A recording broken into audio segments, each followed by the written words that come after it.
Hello बड़ी this side Dilip Singh Asolia from DSA class Udaipur. बहुत दिनों बाद में आज से वापस अपन university exams Mohanlal Sukhadia university MLSU की बात कर रहे हैं।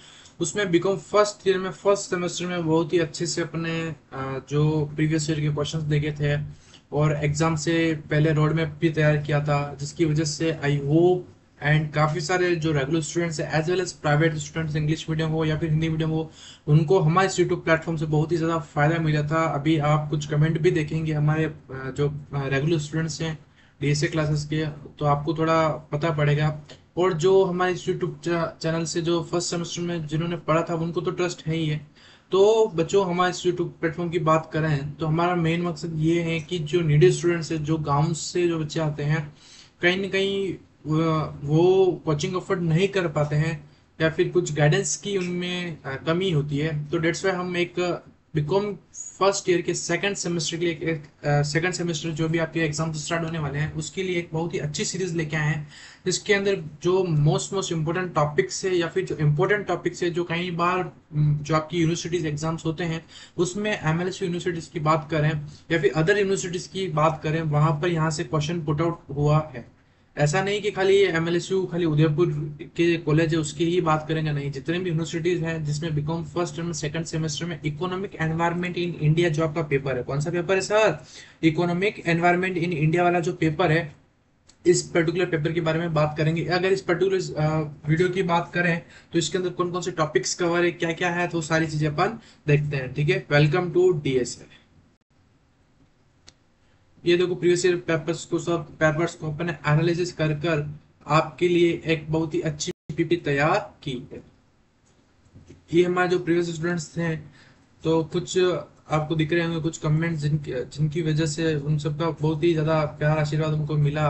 और इसी तरह से हम आगे आपके लिए छोटे छोटे प्रयास करते रहेंगे जिससे कि कहीं ना कहीं आपको भी बेनिफिट मिले हमारे इस यूट्यूब प्लेटफॉर्म डीएसए से। ठीक है बच्चों, तो जो आज अपन सिक्स टू सेवन्थ क्वेश्चन की बात करें, कुछ इंपॉर्टेंट टॉपिक्स की बात करेंगे। जो मैं मेरा मेन मोटिव ये रहेगा कि जो मेन मेन टॉपिक्स है मैं आपको अच्छे से एनालिसिस करके बता दूं कैसे आपको प्रेजेंटेशंस करना है, क्या क्या क्वेश्चंस है। इसके अलावा जब अपने जो क्वेश्चंस कवर आउट हो जाएंगे उसके बाद में अपन क्या करेंगे, मैं आपको टॉपिक्स बताऊंगा, तो आप वीडियो को ऐसा नहीं कि स्किप कर दो। स्किप कर दोगे तो हो सकता है कि पहले से वीडियो 15 से 17 15 मिनट की वीडियो है, वही अगर आप स्किप कर रहे हो तो कहीं ना कहीं आपका ही नेगेटिव फॉल्ट रहेगा। ठीक है, तो बच्चे काफी क्या करते हैं कि मैं इंट्रोडक्शन देता हूँ वहां को स्किप कर लेते हैं, तो हो सकता है कि उस इंट्रोडक्शन पार्ट में मैंने कुछ क्वेश्चन बता दिया हो। तो आप इन चीजों का थोड़ा थोड़ा ध्यान रखिएगा। अगर आपके यूनिट्स की बात करें तो 5 यूनिट्स है। कितनी यूनिट्स है? यूनिट 5। अरे कितनी यूनिट्स है? 5। फर्स्ट यूनिट के अंदर इंडियन इकोनॉमिक एनवायरनमेंट के बारे में बता रखा है। एनवायरनमेंट क्या होता है? जो बिजनेस एनवायरनमेंट पढ़ा था वही है। कुछ फैक्टर्स होते हैं, कुछ फैक्टर फोर्सेस होती है जो कहीं ना कहीं जो बिजनेस एनवायरनमेंट होता है, जो बिजनेस इकोनॉमिक्स होता है, उसको डायरेक्टली या इनडायरेक्टली अफेक्ट करता है। ठीक है, फिर इकोनॉमिक प्लानिंग क्या होती है, गवर्नमेंट एंड बिजनेस इकोनॉमिक्स के बारे में, एनवायरनमेंट के बारे में बता रखा है। फॉरेन एक्सचेंज ट्रेड क्या होता है, इंपोर्ट क्या होता है, एक्सपोर्ट्स क्या होता है, ये सब आपको अच्छे से पता होना चाहिए। और फिर एग्रीकल्चर सेक्टर्स के बारे में यहाँ पर बहुत ही अच्छा ग्रिप में दे रखा है, डीप में दे रखा है कि एग्रीकल्चर सेक्टर के बारे में आप क्या समझते हो, इंडस्ट्रियलाइजेशन के बारे में क्या समझते हो। ये मेन मेन टॉपिक्स है आपके unit number first, unit number second, unit number third, unit number fourth and unit number 5। ठीक है बच्चों, तो अब अपन बात करते हैं क्वेश्चन नंबर फर्स्ट जो अपन ने यहाँ पर आपको स्क्रीन पर दिख रहा है। ठीक है बच्चों, क्वेश्चन नंबर फर्स्ट की बात करते हैं डीएससी क्लास उदयपुर की तरफ से। Explain the meaning of economic environment. कुछ पढ़ो या नहीं पढ़ो, ये क्वेश्चन तो आपको पढ़ना है, बस से तो ये है इकोनॉमिक एनवायरनमेंट इन इंडिया। एक बार इस क्वेश्चन को अच्छे से आप रीड कर लेना, फिर आप एक काम करना, इस जो भी ये पॉइंट्स इनको लिख लेना। हो सकता है कि एग्जामिनर डायरेक्ट शॉर्ट क्वेश्चन या फिर लॉन्ग क्वेश्चन में explain the meaning of economic environment पूछे या फिर discuss the elements of the economic environment पूछा जाता है। और वन वर्ड के अंदर डायरेक्ट क्वेश्चन पूछ लिया जाएगा आपको, इकोनॉमिक ग्रोथ क्या होती है, इन्फ्लेशन क्या होता है, इंक्रीज इंटरेस्ट रेट क्या होती है। मैं अभी वापस बोल रहा हूँ कि जो ये पीपीटी बना रखी है, 15 से 20 मिनट जो पीपीटी अगर आपने अच्छे से पढ़ ली और आपने इन सारी चीजें को, सारे कंटेंट को लिख लिया, एक बार रफ में भी लिख लेना, तो सफिशिएंट है आपके इकोनॉमिक एनवायरनमेंट इन इंडिया जो आपका पेपर है become first year second semester के अंदर। तो इस क्वेश्चन को अच्छे से करके जाना। इस क्वेश्चन की बात करें, रिपीटेड 3 to 4 बार, कितनी बार? रिपीटेड 3 to 4 टाइम्स, बार बार ये यूनिवर्सिटी क्वेश्चन पूछता है आपका। वेदर इट्स डी यू ले लो, जेएनयू ले लो, काफी बार इस क्वेश्चन को बोर्ड ने एनालिसिस किया है, बोर्ड आपका जो यूनिवर्सिटी ने इसको एनालिसिस किया है। यूनिवर्सिटी का मेन मकसद ये नहीं कि आपको पास आउट करवाना, इकोनॉमिक एनवायरनमेंट, यानी कि आप बीकॉम के स्टूडेंट्स हो, आप मैनेजमेंट पढ़ रहे हो, आपको पता होना चाहिए कि इकोनॉमिक एनवायरनमेंट क्या होता है। क्लास 12 में आप थोड़ा प्रीवियस ईयर्स के अंदर जाओगे तो क्लास 12 में हमने एक बिजनेस एनवायरनमेंट टॉपिक पढ़ा था। बिजनेस एनवायरनमेंट में है वो का वो इसमें है। बिजनेस एनवायरनमेंट क्या होता है? बिजनेस एनवायरनमेंट के अंदर सर कुछ फैक्टर्स, कुछ फोर्सेस होती है जो कहीं ना कहीं आपकी बिजनेस को अफेक्ट करती है, वेदर इट्स, ठीक है, इंटरनल फैक्टर्स भी होते हैं, कुछ एक्सटर्नल फैक्टर्स भी होते हैं। इंटरनल फैक्टर्स जो आपके कंट्रोल में नहीं होते हैं, सॉरी कंट्रोल में होते हैं। और जब बात करते हैं एक्सटर्नल फैक्टर्स की सर, जो एक्सटर्नल फैक्टर्स आपके कंट्रोल में नहीं होते, जैसे कि मान लीजिए कोई गवर्नमेंट की पॉलिसी आ गई, तो सीधी सी चीज है, गवर्नमेंट की पॉलिसी को आप क्या कंट्रोल कर सकते हो क्या? सर हम गवर्नमेंट की पॉलिसीज को कंट्रोल नहीं कर सकते, लेकिन जो आपके ऑर्गेनाइजेशन के अंदर, जो कंपनी के अंदर, जो डिपार्टमेंट के अंदर कोई सीईओ है, कोई मैनेजर है, उसको आप कंट्रोल कर सकते हो, उसके ऊपर कुछ एलिगेशंस, रूल्स रेगुलेशंस इंप्लीमेंट कर सकते हो। तो उसी तरह से इसमें इकोनॉमिक एनवायरनमेंट के बारे में बताया गया। Economic environment refer to the external economic factors and the condition that influence the operate and the performance of the business organization that include the factor। अब कुछ कुछ फैक्टर्स है जो इंक्लूड होते हैं। फर्स्ट फैक्टर है इकोनॉमिक ग्रोथ। फर्स्ट फैक्टर क्या है सर?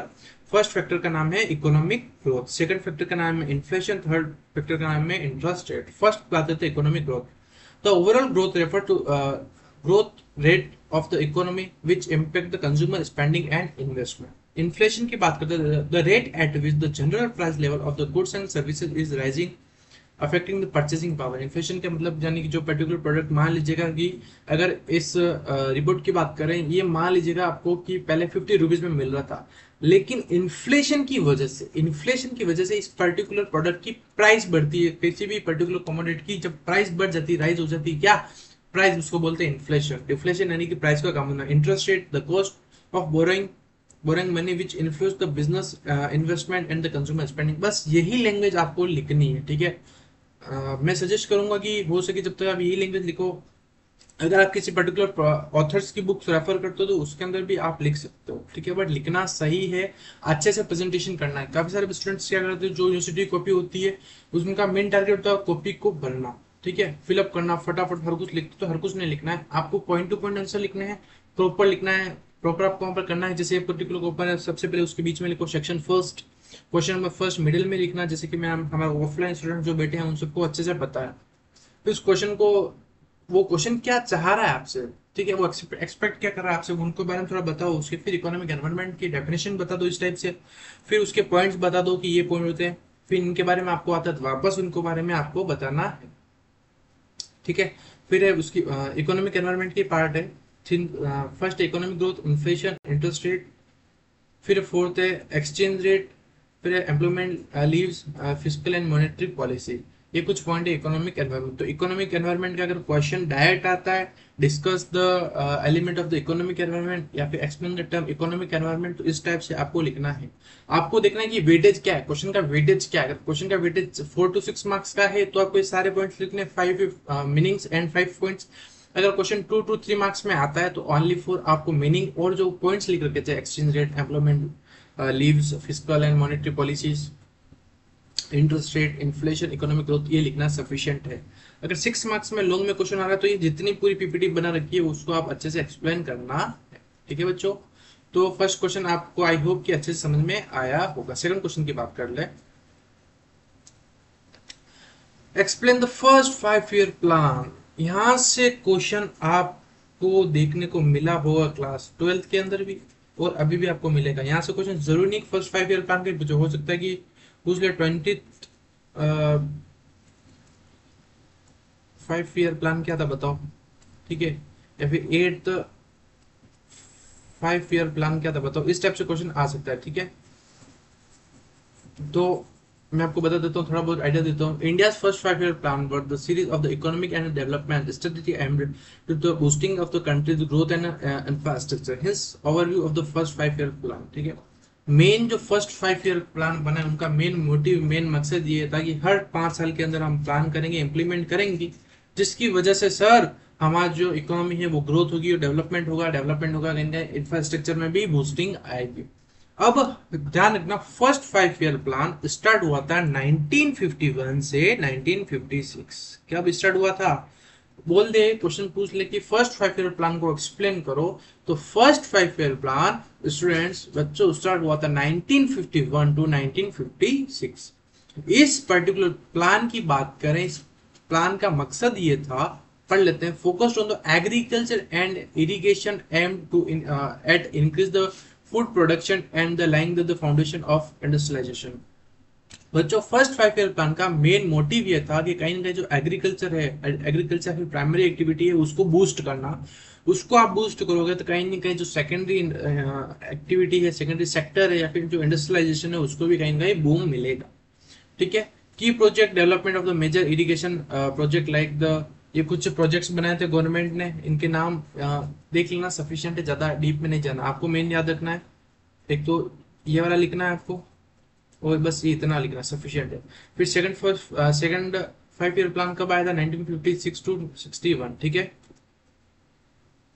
फिर थर्ड 5 ईयर प्लान आया था 1961 टू 66। फोर्थ 5 ईयर प्लान आया था 1969 टू 74। फिर फिफ्थ आया था 1974 टू 1979। तो आपको बच्चों क्या करना है, इनको एक एक बार को अच्छे से रीड आउट कर लेना, वीडियो को पॉज करके। देखो हमारा मेन मोटिव ये है कि एग्जाम से पहले 15 मिनट की अगर हम हमारे ये जो नोट्स है वो आपने पढ़ लिए तो सफिशिएंट है, आपका स्कोर 100 आउट ऑफ 60 आ जाएगा। ठीक है, अगर आप अच्छे से प्रेजेंटेशन करके आओगे तो। ठीक है बच्चों, तो ये क्वेश्चन भी कई बार बोर्ड ने पूछा है। ठीक है, तो थर्ड क्वेश्चन की बात कर लेते हैं। Define the term economic planning. Economic environment का भी क्वेश्चन आता है और इकोनॉमिक प्लानिंग का भी होता है। Economic planning refer to the process by which the government और the organisation design and implements the strategy to influence and the direct economic activity to achieve the specific goal. These involve setting objective, formulation policies, and the allocation resources in a systematic manner. Economic planning का मतलब होता है कि देखो plan किया किसके लिए जाता है सर, फ्यूचर में जो गोल है उसको कंप्लीट करने के लिए, उसको टारगेट करने के लिए हम पहले से एक रोड मैप तैयार करते हैं, उसको क्या बोलते हैं? प्लानिंग। और प्लानिंग को कह सकते हैं, planning bridges the gap between where we are and where we want to reach. आज कहाँ है और कहां तक अपने को पहुंचना, उसके बीच का जो गैप मेंटेन करके चलता है, सो उस टर्म को बोलते हैं प्लानिंग। मान लीजिएगा कि आपके फ्रेंड का बर्थडे है, आज डेट है 25 और 29 को आप फ्रेंड्स का बर्थडे, तो प्लान कब बनाओगे? बर्थडे से पहले प्लान बनाओगे कि उसका बर्थडे इस डेट को है, इस टाइम पर अपन केक कट करेंगे, इतनी बजे जाएंगे, इतने अपने को इतना अमाउंट ऑफ रिसोर्सेज चाहिए, पैसा चाहिए, इस कैफे में जाएंगे, यहाँ पर बर्थडे सेलिब्रेट करेंगे, फिर अपन इस टेम्पल पर जाएंगे। ठीक है, तो ये सब अपन विशेष मांगेंगे कि हमको बोर्ड जो आपका यूनिवर्सिटी के पेपर से उनमें अच्छा स्कोर आया, तो ये सब क्या, अरे प्लान करते हैं। तो ध्यान रखना, फ्यूचर में जो हैपनिंग होने वाली, जो इवेंट होने वाला, उसके लिए पहले से अपन प्री डिटरमाइन गोल के ऊपर अपन प्लान तैयार करते हैं। ठीक है, बोलो समझ में आया? ठीक, तो planning refers to the process by which the government और the organisation design and implement the strategy to influence the direct economic activity to achieve the specific goal। एक पर्टिकुलर स्पेसिफिक गोल को अचीव करने के लिए government और organisation क्या करती है? इकोनॉमी के लिए प्लान बनाती है। This involve the setting objective, formulate policy and allocating resources in the systematic manner.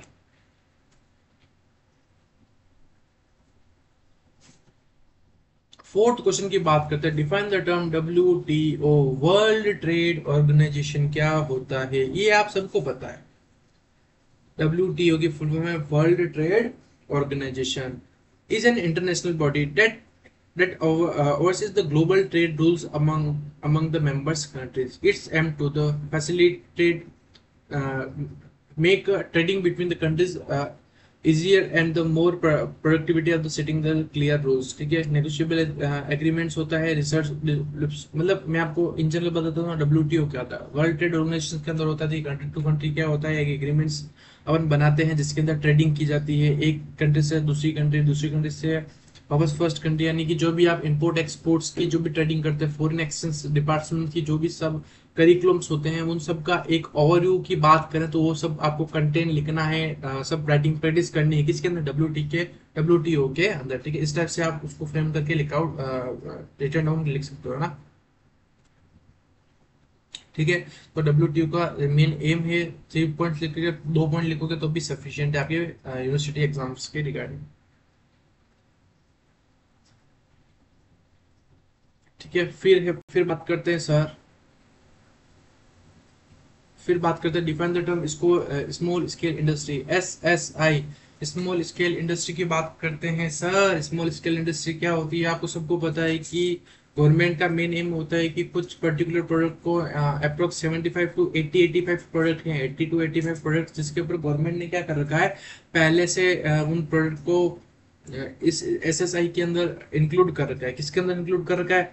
SSI। तो अब बात करते हैं क्वेश्चन नंबर 5 की बात कर लेते हैं। चलिएगा, 5th क्वेश्चन क्या बोलता है? डिफाइन द टर्म इसको स्मॉल स्केल इंडस्ट्री, SSI। आपने नाम सुना भी होगा, इंडियन इकोनॉमी में आपने क्लास 12 में ये चीज पढ़ के आ रखे हो कि गवर्नमेंट का मेन एम है कि कुछ 80 टू 85 प्रोडक्ट्स हैं जो गवर्नमेंट ने स्पेसिफिक दे रखे हैं मैन्युफैक्चर करने के लिए, ट्रेडिंग करने के लिए SSI को। ठीक है। A small scale industry refer to the business or the manufacturing unit that operate the relative small scale compared to the large industrial operation. The specific definition and the criteria of the SSI is a vary by country. ठीक है, ये vary करती रहती है country to country, but the typical include the following characteristics: size and the investment limit. SSI are usually defined by their investment in their plant and machinery. For example, in India, SSI are defined by the having an investment in the plant and machinery that does not exceed the certain amount of the 10 crore. कितना?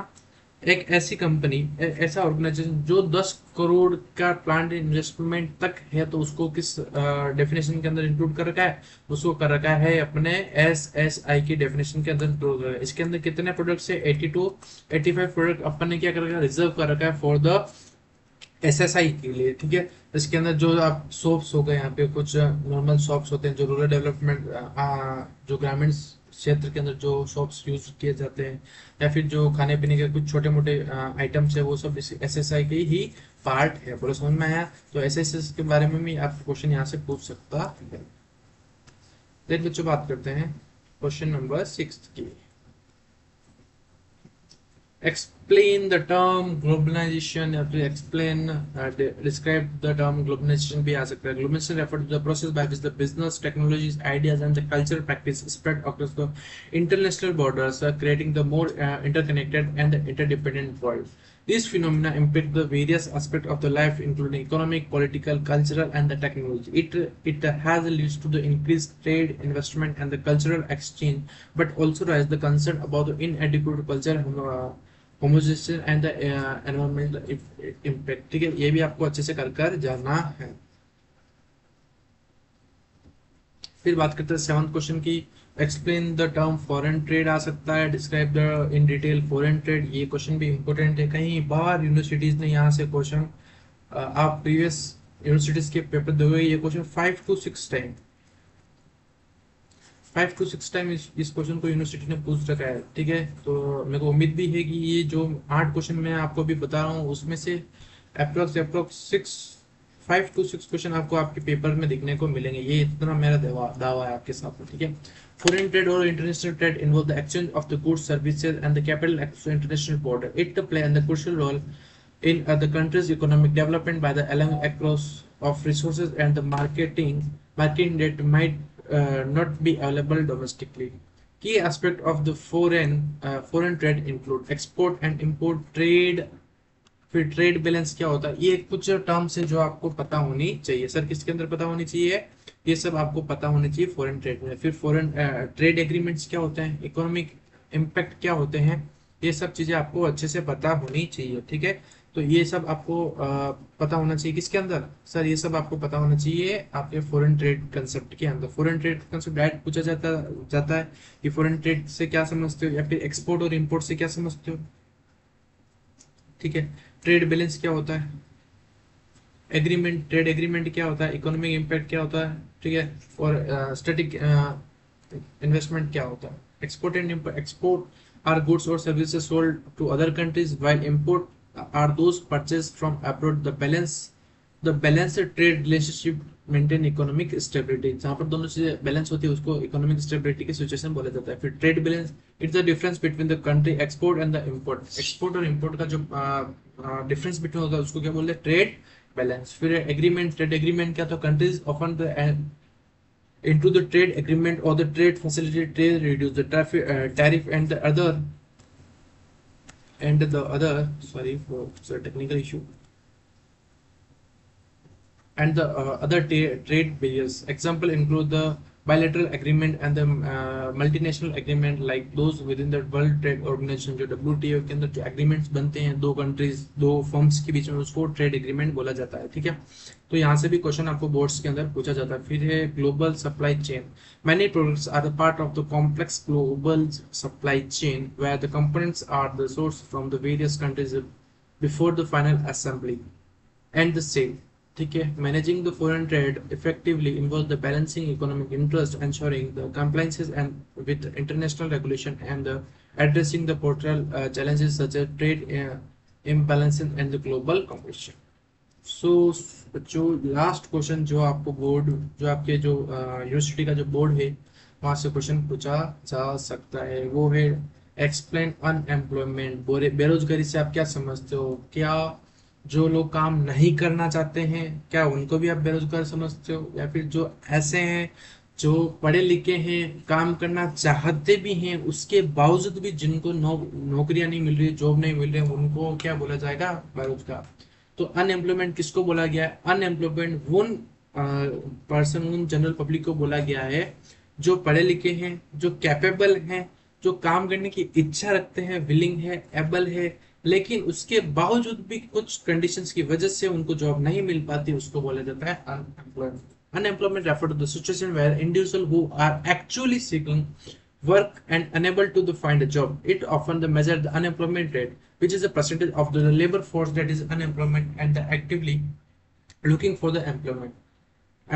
ठीक है, factor contribute to the unemployment can include the economic drawdown, technological change and the shift in the industrial demand। High unemployment can indicate the economic problem, while very low employment might suggest the growing economic pattern and the labor shortage। ठीक है, तो आपको तो main ये याद रखना है कि unemployment is a situation where the individual who are activities actually seeking the work and unable to job. बस इस डिफरेंस को याद रखना है ना, बाकी इसको रीड आउट कर लेना, लिख सको तो अच्छी बात है, नहीं तो अपने जो भाई बहन नहीं ज्यादा नहीं लिख सकते इंग्लिश में, हिंदी मीडियम वाले हैं, वो इतना सा लिख लेना सफिशियंट है। ठीक है बच्चों, तो बच्चों आज अपने क्या किया सर, आज अपने जो भी हमारे जो मेन पोर्शन थे जहाँ से क्वेश्चन आ सकते हैं वहाँ की बात की। अब मैं आपको कुछ मोस्ट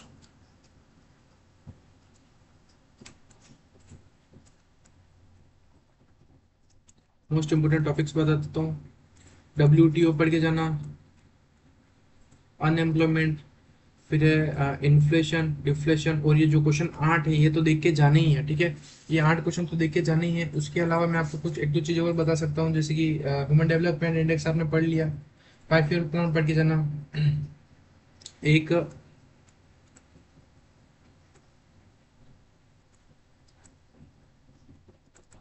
इंडस्ट्रियलाइजेशन क्या होता है, और एग्रीकल्चर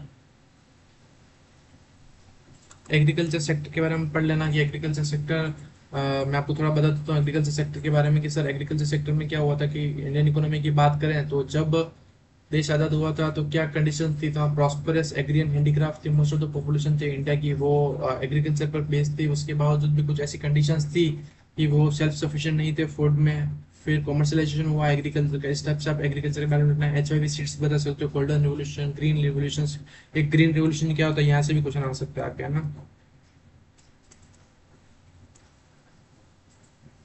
बस ये टॉपिक कर लेना, आपकी यूनिवर्सिटी एग्जाम के लिए सफिशिएंट है बच्चों। तो इकोनॉमिक एनवायरनमेंट इन इंडिया का जो मोस्ट इम्पोर्टेंट पार्ट था वो आज की हमने इस वीडियो सीरीज के जरिए कंप्लीट की। और मैं आपको कहना चाहता हूँ कि अगर आपको किसी भी तरह का इशू हो तो जो आपको डिस्क्रिप्शन में जो नंबर है वहाँ से आप हमसे कनेक्ट हो सकते हैं और पूछ सकते हैं। अब अपन नेक्स्ट जिस सीरीज की बात करेंगे उस सीरीज का जो नेक्स्ट जो आपका पेपर है उस पेपर की बात करेंगे, और पेपर के बारे में देखेंगे कि वहाँ कहाँ कौन कौन से ऐसे टॉपिक है जहाँ से वो क्वेश्चन पूछ सकता है, कौन पूछ सकता है, यूनिवर्सिटी आपके क्वेश्चन पूछ सकती है। ठीक है, और ये जो 8 क्वेश्चन है वो तो आपको अच्छे से कर कर जाना ही है, ठीक है बच्चों। तो ध्यान रखना। तो आज अपन ने क्या किया, बीकॉम फर्स्ट ईयर का सेकंड सेमेस्टर का जो इकोनॉमिक एनवायरनमेंट इन इंडिया जो पेपर था उसके कुछ 8 to 10 टॉपिक अपन ने देखे जो आपको अच्छे से करके जाना है। WTO, ग्रीन रिवोल्यूशन क्या होता है, गोल्डन रिवोल्यूशन क्या होता है, ये पढ़ लेना। एग्रीकल्चर सेक्टर, इंडस्ट्रियलाइजेशन सेक्टर, और 8 जो मैंने क्वेश्चन बताया था वो 8 क्वेश्चन तो सफिशिएंट है, वो तो आपको करके जाना ही है। वही लैंग्वेज लिखोगे तो एक बहुत ही अच्छा रहेगा आपके बोर्ड्स पेपर के लिए, ठीक है। तो thank you and have a nice day team DSA। और इसी तरह से अपन जो नेक्स्ट पेपर्स हैं आपके वो करते रहेंगे। आपका काम है कि जितने भी आपके जो फ्रेंड्स हैं यूनिवर्सिटीज के जो बीकॉम फर्स्ट ईयर के सेकंड सेमेस्टर देंगे, whether it's private students, non college students या कॉलेज स्टूडेंट्स, उनको इस चैनल को सब्सक्राइब करना ना भूले और उनको शेयर करना मत भूलना। आपको ये आपकी जिम्मेदारी, और कमेंट करके जरूर बताना कि ये हमारा जो सीरीज है वो कैसे लगी है। और ज़्यादा से ज़्यादा इस प्लेटफॉर्म को शेयर करना जिससे कि जितने भी अपने कलीग्स, फ्रेंड्स, फैमिली मेम्बर जिनको हमारे यूट्यूब प्लेटफॉर्म से, अपने इस यूट्यूब प्लेटफॉर्म से फायदा मिले। Thank you and have a nice day team day.